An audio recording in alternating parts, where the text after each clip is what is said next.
Oh, that's awesome. Something has changed within me. Oh no. Oh, hi, Rob. That's right. You must be very careful. All right, welcome everyone. We're Semblance of Sanity. I'm Caleb. I'm Jacob. And we're here for JoJo's Bizarre Adventure, Part 3, Episode 10. Aha! The issue with the not Kakyoin has been resolved. And it was not that Kakyoin was an infiltrator. If anything, Right. Kakyoin had been infiltrated. Exactly. His identity had been stolen by the Yellow Temperance Right. guy. Wait, no, because that's actually just Kakyoin. Yeah, that's the thing. Kakyoin is so... How would I describe his character? He's so avant-garde, I guess. Sure. Like, he's something else. He and is. the fact that that's actually a part of his character was perfect humor to see Jotaro just, that was triggered. great. Like, Yeah. you know. I love it. I love it. That was pretty good. But we need to get this journey on the road. Otherwise, Holly's not going to look so good. That's true. Pretty soon. We also need to get Jean-Pierre or Polnareff's, Inigo Montoya, two right hands guy killed because that is, J Geil. J Geil. Yes. In particular, I feel like that's being built up now, but it's not going to be immediately resolved anytime soon. Okay, I can see that. I can see that. He is the hanged man of all the tarot card people. I like that they're using tarot cards as inspirations for the designs of at least like the characters / stands, involved here. That are Dio's lieutenants / captains, so to speak. But I more than anything like the idea that Dio actually relies on them, and Dio is kind of this evil overlord, kind of manipulating things for his own gain. But seeing more of that plan of whatever Dio is doing in Egypt, those I want to see more of that. Machinations. Yeah. All right, guys, it's gonna be awesome. So without further ado, let's get into this. India? Calcutta, yes. All right. Sweet.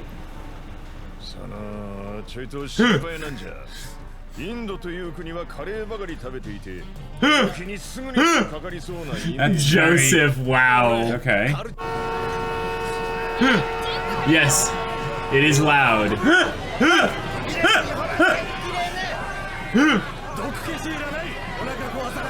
It won't give you a stomach ache.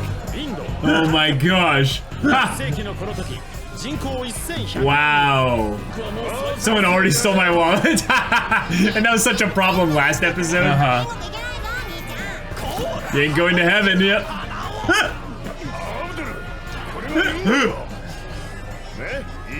Yeah, isn't it great? Awesome.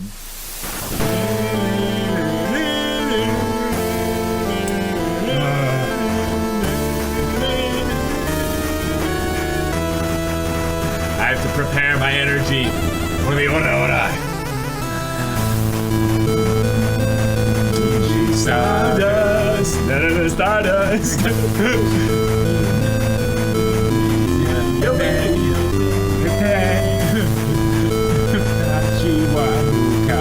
Manly men, wide-shouldered men. Yes, the jump.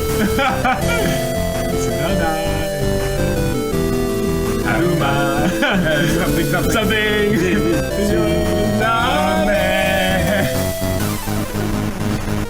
Oh. I'm gonna show you that purple-yellow thing I noticed earlier. Oh yeah? Yeah. Oh, I love that part. Yes. So good. There, that. Oh. Yeah, you see that? They look like the same stand. Stand proud. Punch through. Alright, here we go. And...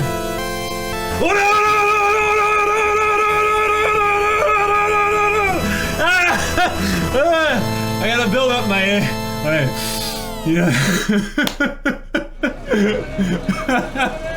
The Emperor and Hanged Man, Part 1. Oh, shoot! They're finally learning, 2 at a time. Yeah. Chai tea, yes. Polnareff's going off alone, totally not going to get Oh, he's just going, ambushed he's by the just, hanged man. She's going to the bathroom. Oh, your order.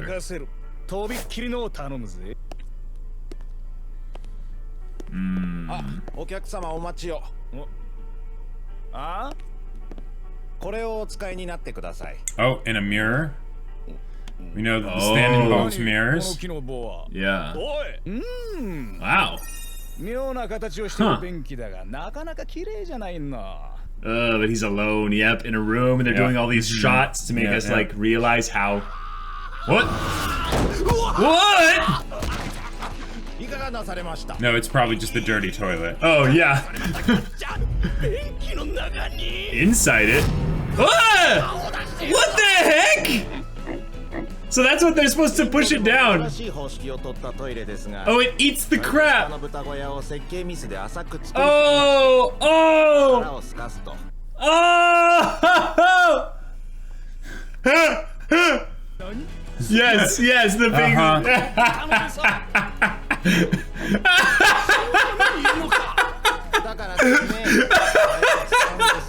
Use that to push the pig back. Oh my gosh! Oh my gosh!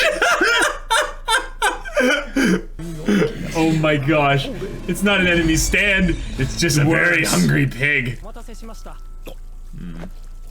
Oh, okay. Oh, what the heck? The hand. The hand. Oh, that's freaky. Whoa.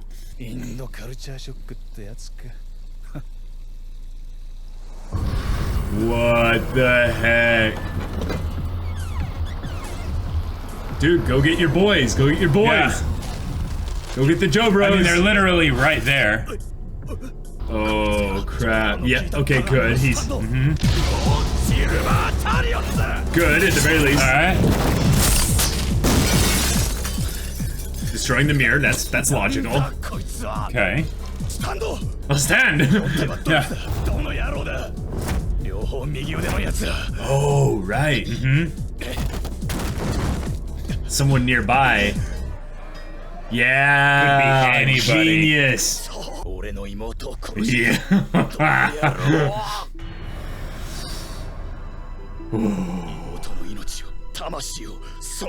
Yeah. Oh, wow. Yeah, I think that's a dumb idea. That's not a good idea. Why don't we all hunt him together?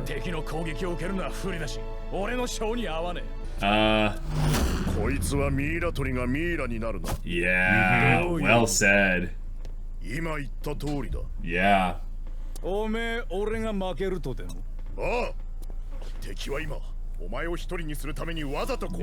Right. Let me break it down for you. Yeah.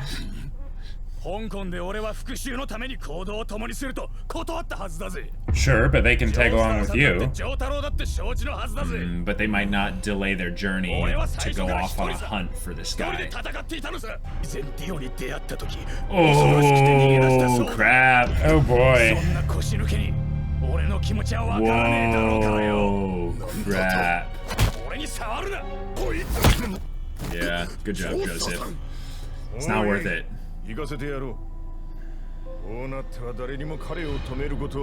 But you know what happens when people go off alone like this.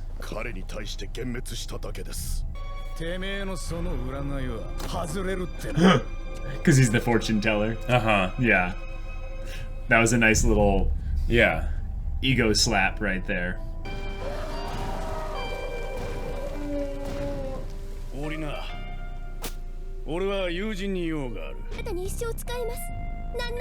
This isn't the guy with 2 right hands, so... Right. Let me stand by your side. Oh, wait. Is this Polnareff? I don't think so. Looks somewhat like Polnareff, actually. This has to be Polnareff. Like, It looks like him. And his hair obviously isn't silver. He dyed it that way. Oh, wait. Yeah.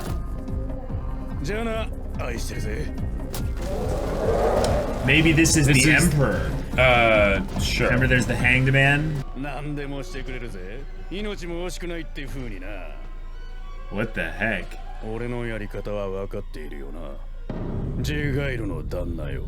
J Geil. Okay. Alright, here we go, yeah. Whoa. Alright.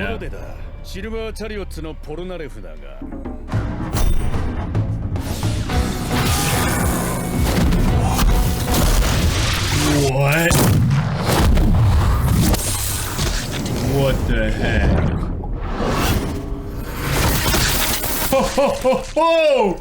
What a way to build up these two! Okay. Holy crap!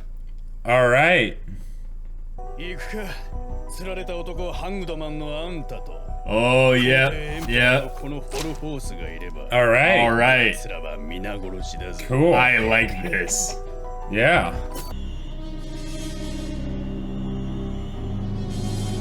Oh. And this is their spy. All they have to do is have him go. Right. Go to this place. Yeah. Oh my gosh. He's Whoa, right there. He's right there. This is like a western. It's high noon. Oh.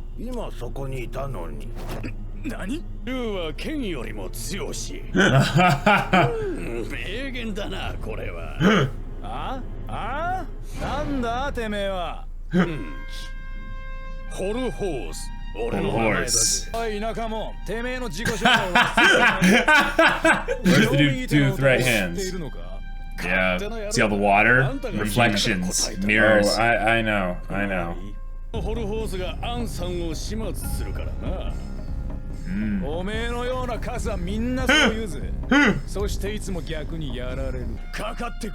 Bring it on. Stratego?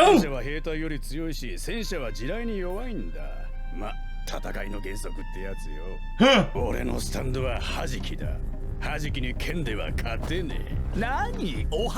do you mean, like in marbles? I love these jokes they're passing at each other. Oh, that was awesome.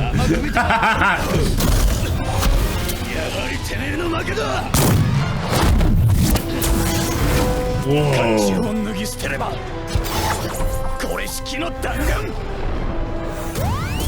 Whoa!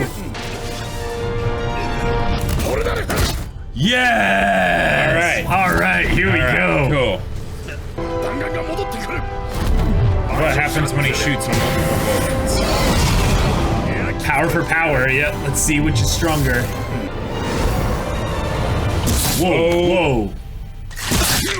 What the heck? No! No! Oh! No! No way! No way! Avdol, no!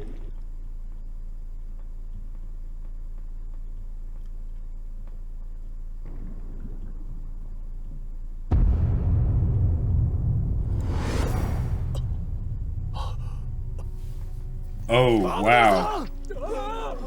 Oh, crap.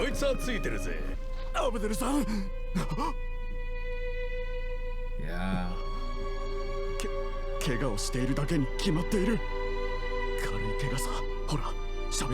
Yeah, I don't think so. Whoa, jeez. Wow. He's dead. No, crap.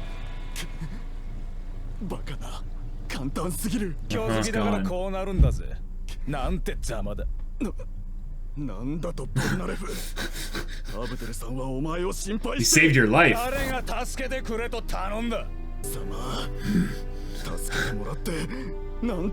Yeah, you'd think now he would have learned his lesson. Yeah.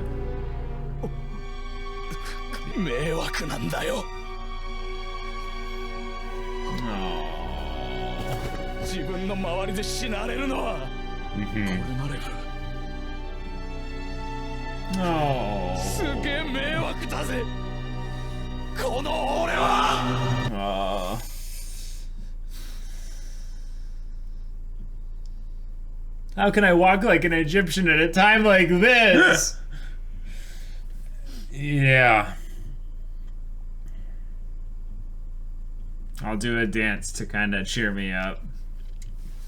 I'm meant to do the sand dance, don't you know? More like the sad dance.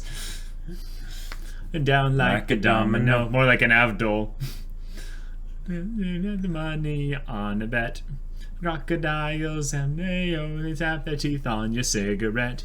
But they've now, the Dio's men have now determined attacking 2 at a time, or in groups, is a very good idea. Yeah. Walk like an Egyptian. And this is the reason why the opening is Walk Like an Egyptian. It's because it's a rest in peace token to our favorite Egyptian here. Oh. I had this feeling that basically the whole journey would be about them all growing together, but them all eventually dying. Like, like there's this really weird thing where like JoJo's doesn't care about killing off characters. Right, because with every part they bring in new characters. Right, so all of these characters could potentially die. And when I looked at Polnareff's character and he had this vengeance thing, and yet the vengeance wasn't towards the main antagonist, I'm like, Polnareff could die. And now I'm very certain Polnareff could die.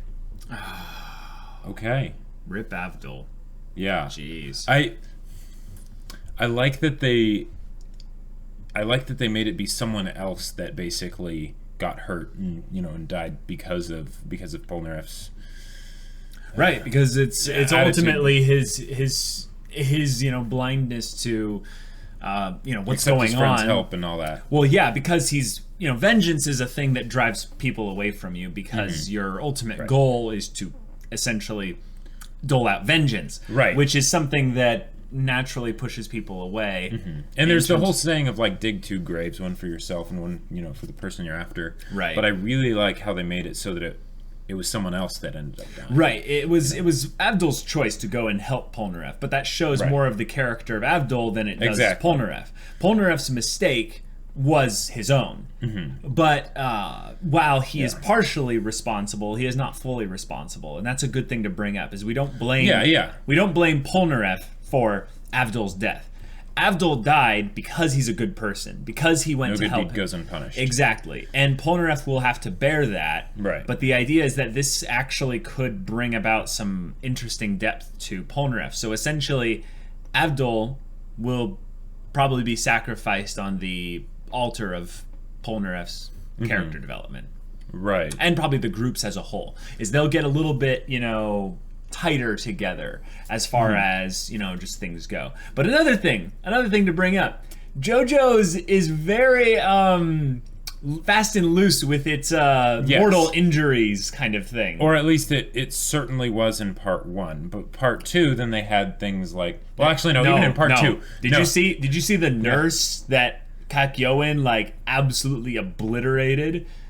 That's right. Yeah, okay. And she's just injured. She's fine. Yeah. Now this was different. This was different because this was a stand attack from a bullet, which is a little bit crazier. And they did the double tap. That's a very good difference here. They did the double tap, and they also had the part where, in the story, it has meaning for Avdol to die right here. Yeah. Boy. Yeah.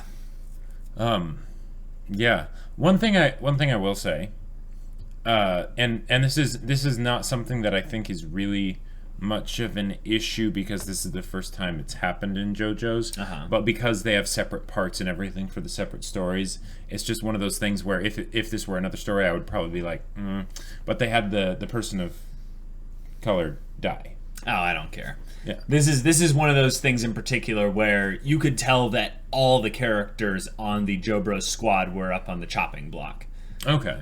This is a thing where I in particular I have no surprise that Avdol died. I have a surprise that he died first, if anything. Sure. Which I still don't think is going to be a thing where Avdol is the only character that dies. And that would be really cool to see. I hope, in some twisted way, that a lot more of the JoBros die.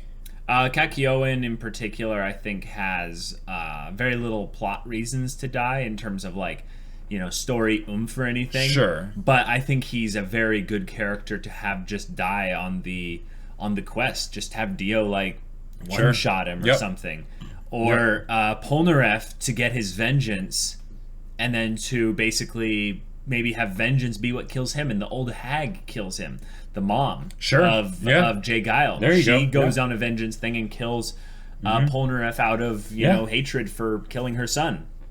I think that would be a very poetic way for him to go, and it would show that vengeance will probably get you that little bit of but where does it end? Yes, but I mean, he will get his vengeance. He got it, but will it actually pay off in the end?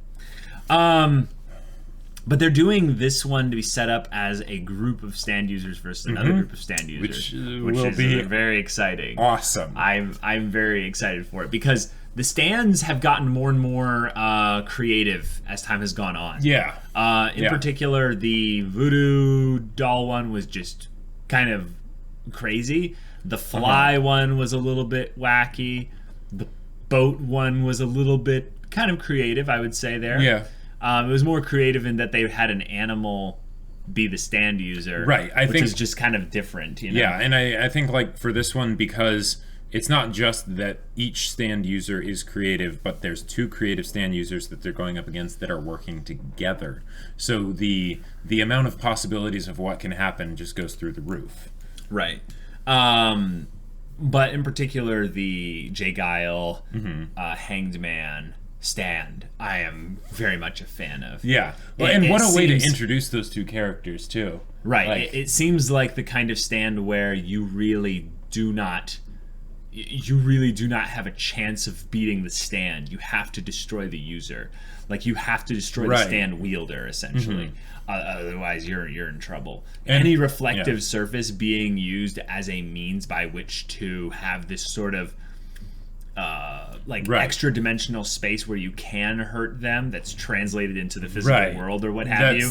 That's super busted. It's super OP. Yeah. I mean, it would be cool to see like Star Platinum have some kind of a punch that transcends dimensions, but that I think even JoJo's knows that you don't have to do that. You can actually have a more clever, like non-Deus Ex Machina way to do things. Well, and also because the thing that all right, would it work if they were in a place that was dark? Is one of the things that I want to know. Good question. Because then there wouldn't be any light reflecting on the reflective. Well, then they wouldn't be able to see. Right. And the minute they maybe release their stands, it actually generates enough light to where they could see, because stand users can see stands. So that's actually a good question. Do stands generate light? Technically they do, because they're seen, but because they're a spirit of sorts, they're sort of a spiritual thing. Right, they're not normally seen. They're not actually releasing light from the physical sense. They're creating basically some kind of energy that maybe gives off a certain hue, which then denotes a connotation to light. So, now I think we're thinking too in depth on this. Maybe, but definitely thinking too in depth on this, Jacob. Yeah. With having Avdol die here, though, they didn't waste a lot of time in killing off characters, though. Nope. I think that they're going to space them out a bit, but like we're not going to have Polnareff die like the next episode or something. Yeah, I don't think so. I really like the idea of him managing to kill the Hanged Man. J Geil. J Geil. Yeah, J Geil, and then having his mom kill Polnareff. That way they could space them out about if they wanted to do like 10 episodes each, basically. Yeah. They could. But they're going through the stand lieutenants very quickly. They are. In fact, I almost think it's too quickly. Yes. Like, are they going to? Is Dio going to recruit more? Like, here's how I can see this. I've been waiting for this to happen for a while. Is for the stand users that are the lieutenants to not necessarily directly confront them, even though they kind of have now. What they can do is they can have the Emperor guy go down here. Like, he dies. Sure. But J Geil plays it wise and plays it smart. They haven't even seen him yet. Sure. They've only seen his stand. Right, and in fact, I think they saw him for a little bit walking with the Emperor guy, but then all of a sudden he was gone. Yeah, it showed. Yeah, no, Polnareff was the only one that might have seen him. Okay, and even then, when he went and looked, there was only one of them there, so he didn't see him. Okay. Yeah. But there's the question of whether or not it's just the stand going into the mirrors or whatever, or whether the stand completely exists in the mirrors, or whether the stand user himself is like merged with the stand and goes into the mirrors as well. Here's where they could do it. What we've seen so far is that certain stands have certain ranges they can exist from the user, but there's not been an instance where they've gone across a country, you know? So what I could see happening is, in general kind of stand rules, is that you can't be like more than a mile away from your stand, you know? Like, yeah, at least from what we've seen. At least from what we've seen. You need to be in like a range of throwing a baseball to hit your stand, you know, sure, basically. Yeah. But if this stand exists in some kind of nether space or whatever, and mirrors are involved, what if he has to be looking in a mirror? And then he has access to all reflective surfaces in a radius from him. Or whatever. Okay. That seems like a very anime kind of equivalent explanation for how he's able to have this really ridiculous range on a stand that's not actually existing in any physical space. You know what I mean? Yeah. I don't know. It'll be tough because again, the real problem is not how do they like defeat this stand or whatever, but how do they actually lock them down enough to be able to finish them for good. So yeah, I think they need to use Joseph. I think Joseph needs to use his stand to divine some information about where the stand user is. Okay. And then they all go hunt him down as a group. And it's a really harrowing, scary thing because you have to avoid every reflective surface, or you have to break it before it becomes utilized as a reflective surface. Yeah. Maybe there is some kind of means of which they could like have halogen lights or something, and they carry them with them, and then they see a reflective surface, they go and then they shine a huge amount of light on it, and then, you know. Sure. I'm thinking also like if they basically just went around with like buckets of tomato sauce or something, you know, like and just dumping them on, like slushing them on mirrors until they pass. You know, oh my gosh. Dude, cans of spray paint, and they're just thinking about that makes me realize how funny this episode was. Like, yes, it's horrible. Avdol's probably dead, but there was a pig in a toilet, and it went after Polnareff. And who knows what it did to Polnareff's nether regions while he was sitting on there. Oh, I'm pretty sure he made sure it was good and far away. You realize Polnareff jumped off. Like, he sat on the toilet. Before it was poking its head up. Though it's poked its head up while he's sitting on it. He just feels something down there. He's like... like, there's spots where human beings are the most vulnerable. And it's really funny how this is the case, because the toilet's one of them. The toilet is one of them, because if you think about it from an animal's perspective, it's kind of like the watering hole. You have to go to it at some point to get your water. Otherwise, you're going to die. Well, human beings, we live, you know, with a little bit of a better situation than animals. So our problem is that every once in a while we have this extreme desire to take a dump. But when you pull down your pants and you sit down... oh, yeah, I mean, you can't... There's no more vulnerable place that you're generally in on a consistent daily basis. Right. Especially, like, if you think about something like in JoJo's where, like, a stand user could attack at any time. You can't run very well when you know, your pants are pulled down. So... And there's this irrational part in your brain where you try to think about your dignity before you think about your life when you're on the toilet, so you immediately pull up your pants instead of activating your stand user to like spear the head of whatever it is in the toilet, which is what Polnareff did. He just pulled his pants and he just booked it out. He didn't even know what was in the toilet. Just like, nope. All this built-up instinct of there's probably a stand around every corner. He probably thought it was he did think it was a stand at first, I'm pretty sure. I don't think he did, but yeah, he thought it was. He didn't want to know what it was, because I've had that nightmare where you go and you sit on the toilet, right? And you're taking a dump, you're taking a pee, whatever, and then suddenly like hairy like something tingles your butt cheek, and you're just like, no. I have a deathly fear of spiders, so like that whole nightmare is a very real thing for me. If it was a pig, I would laugh. I Really? like, yeah. Pigs have sharp teeth. Well, no, it would freak me out. Yeah. But when I came back in there and I saw a pig's head in the door, I would just be like, what? I think I would just instinctively like try and, like just be like, no, that could have gone very badly. Like, well, the main thing I'd be worried about in particular is more the whether or not the pig could come like out of the toilet, But if he's like locked in by his shoulders, he's like, Yeah, the fact that the piping was actually wide enough to allow the pig to stick its head. You think there's piping?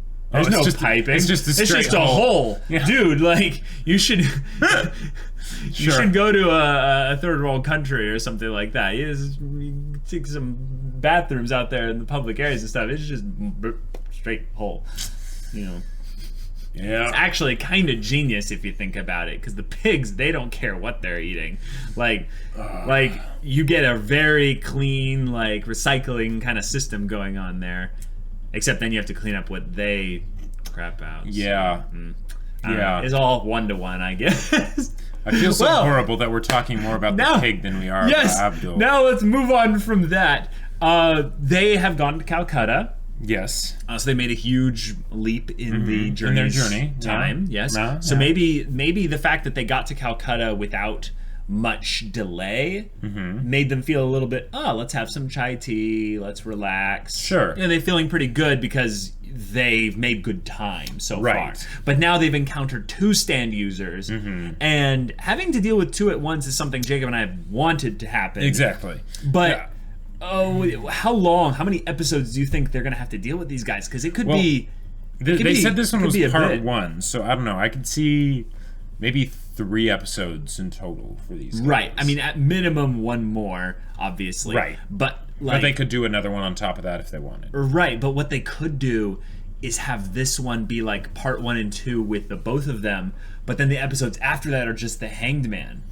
Sure, yeah, because it could be like a 5-episode, like continuous, like thriller journey where it's like we have to move forward, but like he's stalking us, he's hunting us, right? And that's we have to be on alert, like constantly. Yep. And that's something that I would love to see, because then it could be something where they're they're safe for now, but they still like watch their shoulders and stuff like that, and it's a way to build up the Hanged Man so that it's not just Polnareff that wants him dead. Well, that way everyone else can too, because he killed Avdol. Well, yes, obviously everyone wants him dead now, but he wants all of them dead. He's not being hired just to kill Polnareff. Right. J Geil or whatever, he doesn't care about specifically killing Polnareff for whoever. Yeah. He's on orders from Dio to kill them all. Yep. So this probably won't happen. But major props if they do this. Okay. Have J Geil kill multiple of the Joe Bro squad, not necessarily now, but over time, right? Because that would be a way to really build up this guy to be like, no, he is terrifying. He just comes in the night and there's only one more that they can really kill. Right, exactly. So that would be another way that they could have basically, drag out the whole idea of Dio's lieutenants without it seeming like they're just buying for time. So yeah, I don't think so. I think killing Avdol was big enough, particularly because Avdol was introduced as the one that fought Polnareff. Sorry, Polnareff was introduced and fought Avdol in the beginning. Right. So it's apropos that Polnareff's actions are an instrument in Avdol's death. Right. And I think Kakyoin is the only person that's really like a side character on the chopping block potential. Sure. And I'd say Polnareff has more reason to die than Kakyoin does, just in terms of plot. Because Kakyoin's not as stupid as Polnareff is with regards to jumping into crazy situations. Yep. I think Kakyoin also doesn't have as much ego as a lot of the other stand users. So that might be a good reason why he's not going to like Joseph has more ego than Kakyoin. Yeah, I'm pretty sure all of them have more ego than Kakyoin. Yeah, Jotaro has a lot of ego as well, but I think his is wrapped more around particularly like condescending people. Like he's not really he doesn't really seem to have like the ego of like I'm going to win, I'm stronger than all of you. Like he doesn't care about bragging about his strength. Sure. It seems more about like, hey, I heard you were talking shit. like I'm gonna shove these words. Yeah, or at least that's certainly what it was last episode. Yeah, but I think that's something that he's pretty consistently done, especially with Joseph. Is kind of when Joseph kind of talks to him like he's the old man. You got to listen to him. He's like, yeah, whatever, and like, right, yeah, old man. Because Jotaro's 17. And yes, it's a good thing to remember, which is like, sure, he's 17. I mean, we all looked that big when we were 17. Oh, yeah. Inverted triangle. Yep. Bumped my shoulders on the sides of doors, Yeah, just sort of took a bit of the paint off as you walk into a room. Yeah. Yep. Absolutely. But we have some serious fights upcoming. We do. I don't know how they're going to be structured. But and that's really exciting. That really excites me. Yeah. But like, do you think that Joseph will like speedwagon it up and try to like give expositional help? But or do you think it'll be like Kakyoin and Polnareff jump in and they are dealing with one stand user and then like the Joestars deal with another stand user?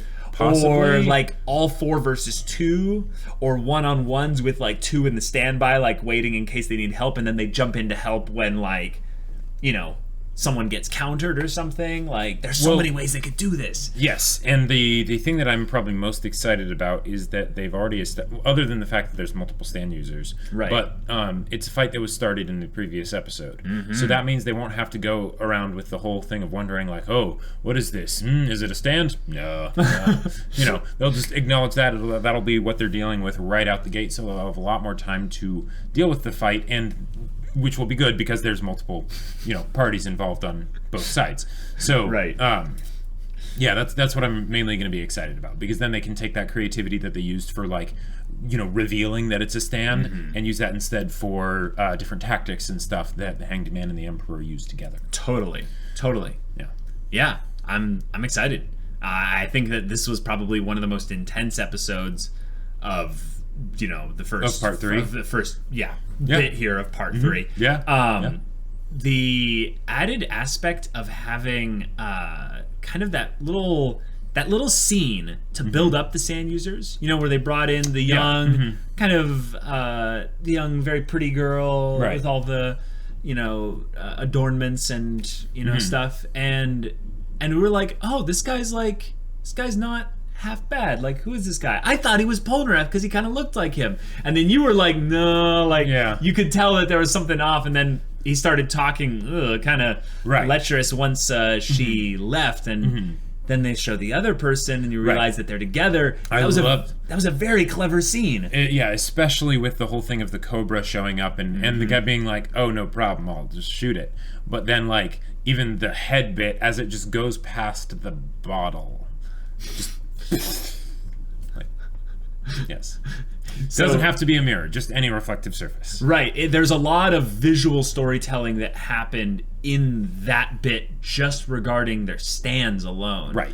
Which is something that, if you think about it as JoJo's, one of the things I praised JoJo's Part 1 and Part 2 for was their efficiency with specific aspects of the storytelling. Oh yeah, they moved it along at a very quick pace. Yeah. Right. In other bits, they would just exposit for 10 minutes, and it was something. But like episode to episode, Right. On an episode by episode bit, they would do specific things that were very efficient with how much time they had and how much story they wanted to communicate. Right. Yep. With this bit, specifically once the Cobra showed up, we basically got the entire understanding of what their stands are. Like any questions we had about them, pretty much. We now pretty much know. Yep. We didn't know exactly that he could home the bullets necessarily. But I think the bullet, if we had looked closely, the bullet itself wasn't a regular bullet. It had this energy honing aura around it.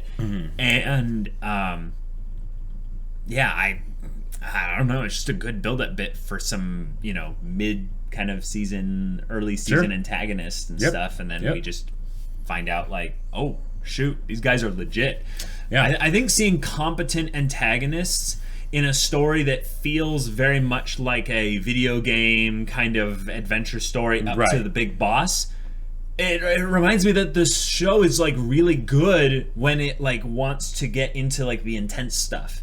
Like when it wants to make the energy really like high octane, like oh, edge of my seat, okay. And they do that with like great effect by having them display that their stands are very powerful. They killed Avdol like it was nothing. Actual consequences when someone has a good stand. And, you know, people don't know how to work around it. Yeah. Yep. Yep. Yeah, and I have no idea how they're actually going to beat these guys. Beyond just maybe Polnareff being really, really quick here. Well, and I think at this point they're going to learn that you never split the party. They're going to group back up, and you know they're that's a good point. To, you know, I mean Polnareff might do this again at some point. I almost think it's guaranteed that he'll do this again. But what will happen is that the whole group will go with him. Right. And they'll just be like, suck it up, we're coming with you. And he's like, it's not like I like you guys or anything, baka. And they're going to be like, bro, do you remember what happened like the last two times? Do you want another Avdol's life on your hands? And he's going to be like, you guys, you promised you wouldn't bring that up. And I was kind of surprised that that Joseph didn't see like this is going to go badly, because the last time, you know, he had something like this where someone was, you know, very emotional about something, specifically with regards to one of the antagonists that they were facing, and went off alone. Didn't end too well. Yep. Yeah. It has been a while since Caesar, but that still hits me. Yeah, just 49 years or whatever. Yeah. Well, I was meaning for me, but yeah. Oh man, but Avdol, man. Yeah. Man, they did that well, and Polnareff's crying bit that hit me. Like, I don't think we got as much time with Caesar as we did with Avdol. I would say we got more time with Caesar. Well, the thing is, I think the time with Caesar feels different because he... Well, okay, I think you're right. We like less episodes, but like more actual screen time and interactions with him and stuff. That's the thing. We got more interactions and stuff in particular. With Avdol, though, I feel like we didn't know him that well. Right. And yet you felt like he was this guy that if things were going to be bad, you could always kind of rely on him. Yeah. Like, he was going to be the level-headed person, but... like Polnareff's words to him, Polnareff's gonna think like, wow, that was the last things I basically said to him was I called him a coward. And then, you know, I don't care about you or your damn predictions or anything like that. It's gonna be wrong. I'm not gonna die. Well, guess what? You're right. Yeah. Avdol made sure of it. Oh man. All right, guys. Well, this was great. This was a fantastic episode. If you want to see the next episode's reaction right now, go check out the link in the description below for our Patreon. You can get on early access, Discord access, full-length access, and all of it's there, so you can check it out. And yeah, we'll see you there. But until then, we're Semblance of Sanity. I'm Caleb. I'm Jacob. And we'll see you all next time.